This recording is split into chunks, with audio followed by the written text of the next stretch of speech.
I've just disembarked a week-long cruise on one of Royal Caribbean's most famous cruise ships, but it was also the most unpredictable cruise I've ever taken.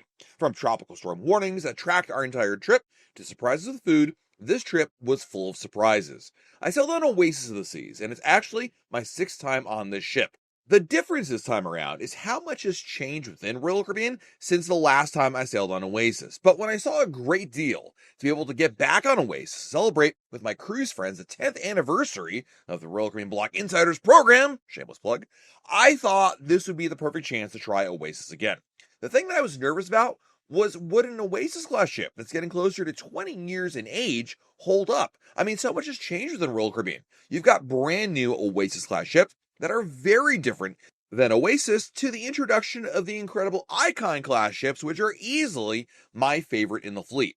I was hoping I would like this cruise on Oasis despite the differences, and I really hoped that I could see past what it's missing and embrace what it had. Oasis of the Seas first debuted in 2009, and when she came out, instantly every other cruise ship in the world became obsolete. It set a brand new standard. People couldn't believe that cruise ships could be that big. Today, we take that for granted because Oasis, while it's still very much a large cruise ship, isn't even in the top 10 of the largest cruise ships anymore. Nonetheless, it is a major game changer within the cruise industry, and in my opinion, it ushered in the megaship era that we enjoy today. The thing is, it's easily been eclipsed by a lot of other ships that come out since then. You have Oasis Class ships, even Harmony and Symphony, but I'm talking about Utopia and Wonder of the Seas, each of which truly evolved the class well beyond what Oasis and Allure did when they first debuted. As it turned out, the biggest issue wasn't so much the ship as some of the other factors involved with it. Now, we were sailing in October, and that is during the middle of hurricane season. And as I said at the beginning, this was the most unpredictable cruise I've ever taken because so many things were in limbo and changed, then changed back again. When we boarded Oasis of the Seas, I don't believe there was actually even a named storm yet or even an invest. It was kind of this wave of tropical energy that came off the coast of Western Africa, and basically meteorologists were tracking it. But within a day or two, it became clear there'd be something going on. Now, initially, I thought, no worries. This thing is so far out in the Atlantic over near Africa, this will not impact our cruise at all. But as it turned out, it organized a lot faster than people expected, and it moved westwards very quickly. And what we learned was that a lot of things were in flux because we weren't sure how quickly it would turn into a tropical storm and then eventually a hurricane, and where it would go. The timing of it was really important. Our cruise was a 7-night Eastern Caribbean cruise. Originally, we were supposed to visit Labadee, and this is actually where our story truly begins, because when I booked this cruise more than 2 years ago, we were supposed to visit Labadee, San Juan, Puerto Rico, St. Maarten, and St. Kitts. As it turned out, we had to drop Labadee, and we've talked about this on our channel, because Labadee is located in Haiti. It's a very remote area of Haiti, but nonetheless in the country, and Haiti has been dealing with some serious issues for a while now. As a result, Royal Caribbean has suspended all visits there and will continue to do so well into the beginning of 2026. So, off the bat, we lost one of our ports, and it was replaced by a sea day. Now, some people get upset when they get a port day replaced with a sea day. In my case, it didn't bother me as much because a ship like Oasis that has so much going on, it's almost an advantage, in my opinion, to have an extra sea day to be able to take advantage of what the ship can do. Like, you can go to do more activities, eat more places, and generally enjoy the ship.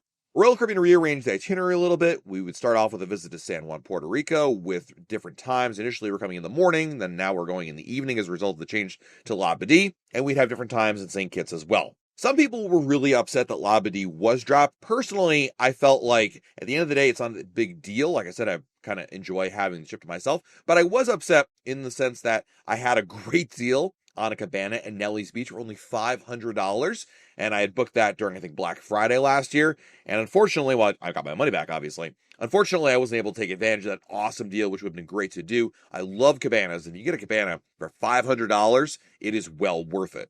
Fast forwarding back to our cruise, of course, with the storm, it was really a game of cat and mouse in the sense that Oasis was sailing and we weren't sure where we would be and where the storm would be and what kind of impact that would occur.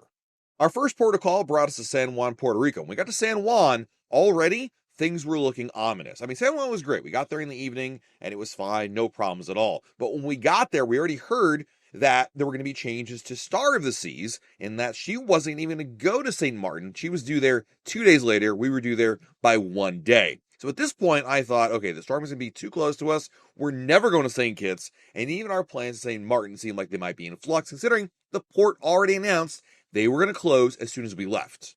The next day, we arrived in St. Martin on schedule, woke up in the morning, started getting ready for our plans, as I had a great tour lined up. I had rented a catamaran to enjoy for the day. It was something I was really looking forward to because it was going to be a private shore excursion with just me and my friends. And I've talked a lot about how amazing private shore excursions are. There's nothing wrong with group excursions, but the thing I love about private excursions is it's just you and your friends. You get to do what you want to do when you want to do it. There's less hurry up and wait. And it's more importantly, you get to just focus on you enjoying the time there. Anyway, the morning we're getting ready, I get a phone call from the tour operator. Let me know it's just unsafe to run the tour. Now, at the time, like 8 o'clock in the morning, I understood. I looked outside. It was kind of rainy and cloudy and looked really nasty. And I was like, well, I guess it is what it is. I wasn't upset, but I wasn't happy with it either. So thank you. I'll get a full refund. Cool.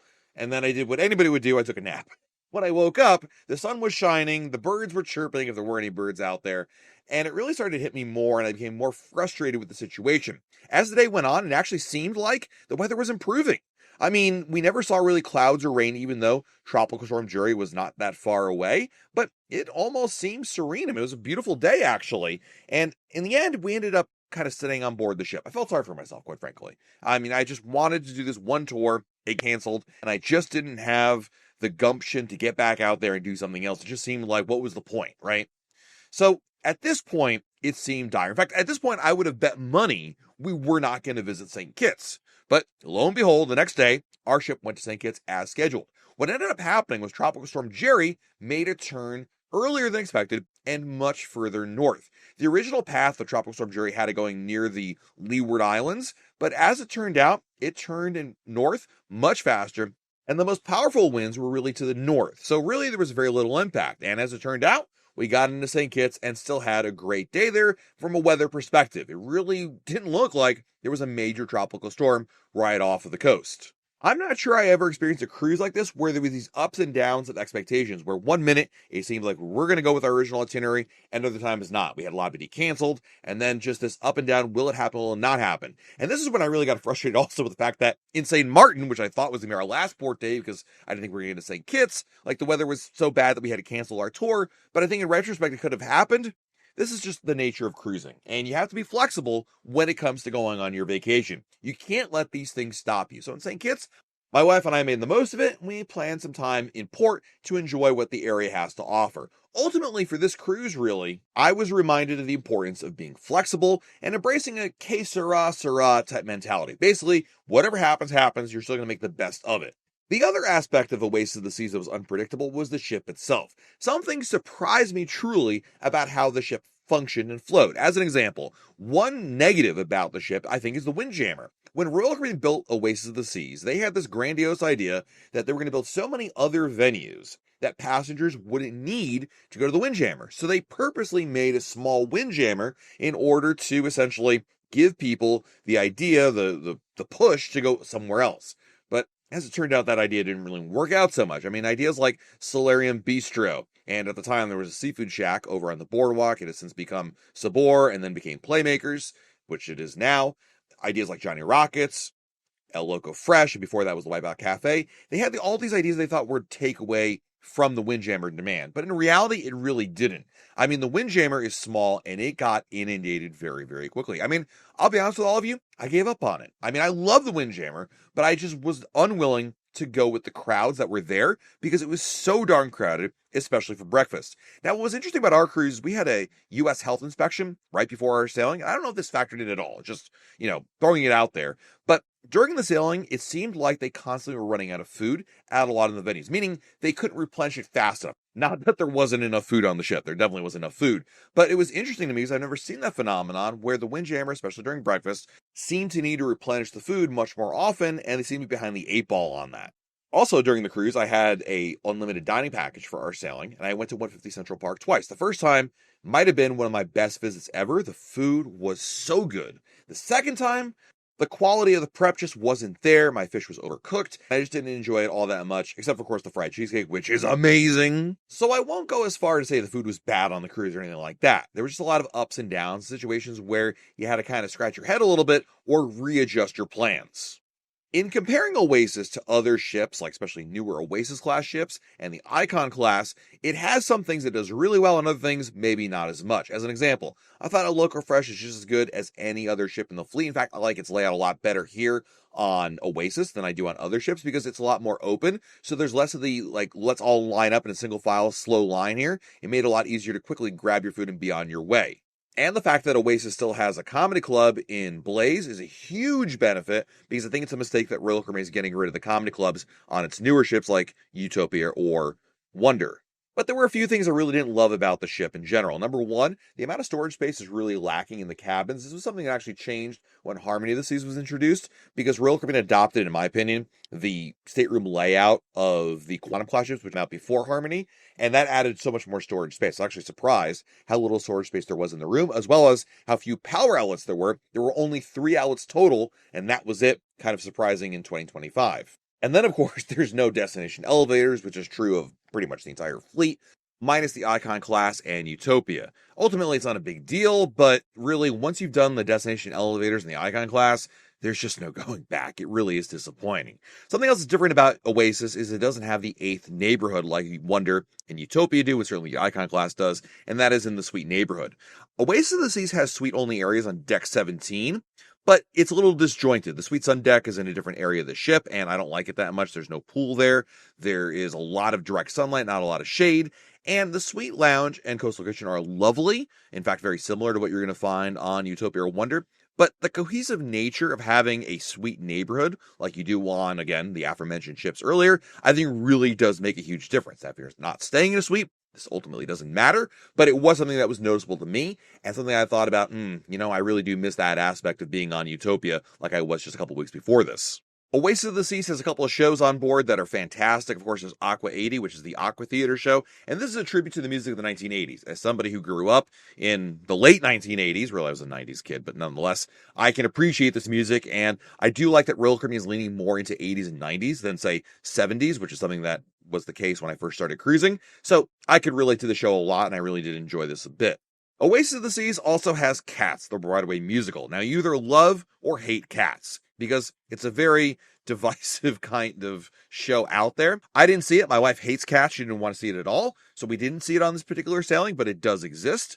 And likewise, there's also Frozen in Time, which is the ice skating show on board. The cool thing about the ice skating show is that no matter which one it is, it's impressive. And I love the choreography of it. I think it's always a fun show to see. And the best part about it, lots of great air conditioning because you're in an ice rink. So as somebody who always runs hot on a cruise ship, I appreciate that. Speaking of running hot, it's just a random observation, but man, like Oasis of the Seas had like hot flashes. One deck would be super hot, the next deck freezing. One area would be cold, next area warm. In fact, on our cabin, it was warm most of the time. The air conditioning could never keep up until about day 5. I got sick of it, and I took my own advice. I spoke up.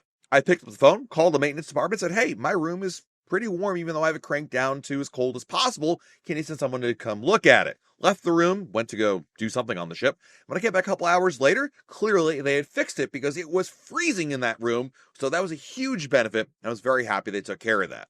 This goes to show one of my best tips out there when you're on a cruise: don't suffer through things. If something's not to your liking, speak up, ask, see what can be made to make it better. Sometimes there's something they can do about it, but in the cases of technical issues like your hot water not being hot enough or your air conditioning not cold enough, make sure you ask about that because that can really make a big difference in your enjoyment of the sailing. So to round things out, here are my pros and cons of what I thought about Oasis of the Seas. One of the best things about it is there really is so much to do on board. Oasis is packed with parties, pools, water slide shows, and more. And when you think of a cruise ship vacation, I really do believe this is the kind of ship that a lot of people want because it appeals to everybody, no matter your age. You certainly won't be bored on board, and there's usually a lot happening every day to keep you busy, so you really don't have to be worried about having nothing to do.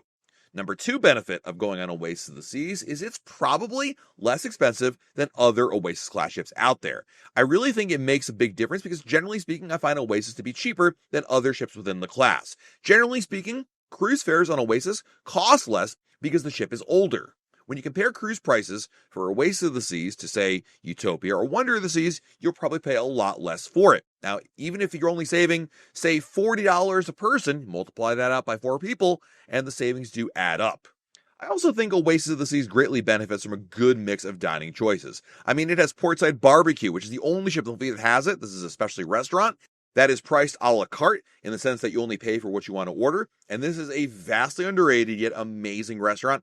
I ate here 3 times and it was worth it every single time. There's also a Loco Fresh, Izumi, you have old school Giovanni's, and I think there's a really good myriad of choices out there. Ultimately, when you go on a Royal Caribbean cruise ship today, I think you're looking for choices, and you'll find them on Oasis of the Seas.